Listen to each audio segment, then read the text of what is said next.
Hey everyone, today we have a story about what Jesus' healing says about him. After a few days, Jesus went back to Capernaum, and people heard he was at home. So many gathered there was no longer space, not even near the door. Jesus was speaking the word to them. Some people arrived, and 4 of them were bringing a paralyzed man.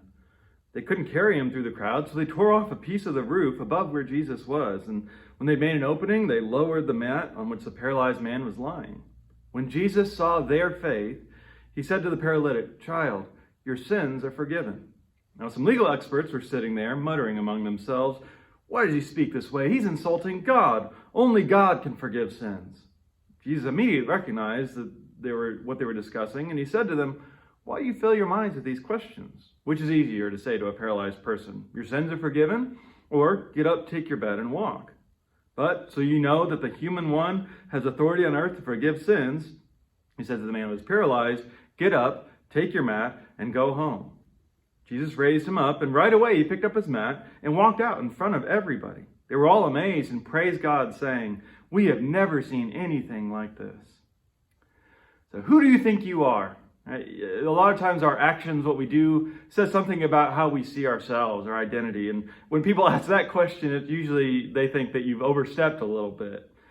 So what is Jesus saying here? Is he claiming to be God? Well, maybe, but I think it's a little more vague than that. The point that he's making is that he has God's authority because he is the Son of Man, or the human one, as this translation says. It's the idea that Jesus shows us what a truly human being actually looks like and what God can do through them.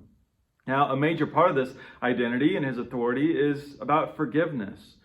We tend to want to be withholding with it. We want to make rules for how you can have it, make people jump through hoops to be forgiven. But Jesus knows that God's grace is abundant, even when it's not even asked for. This paralyzed man in the story, he's oddly silent. It's his friends who take all the action. And Jesus is actually impressed by their faith, not his. So, what about you? Have you ever had to be carried by someone else, either physically, emotionally, or spiritually? That's part of being human for all of us. And Jesus can still work on you, even if that's the case right now. Maybe you can't even see what you need today, but you have people who can. You have people who see you. You do have people who love you. And Jesus, the human one, he also sees you. He also understands. And so through him today, you can also experience God's grace and God's healing.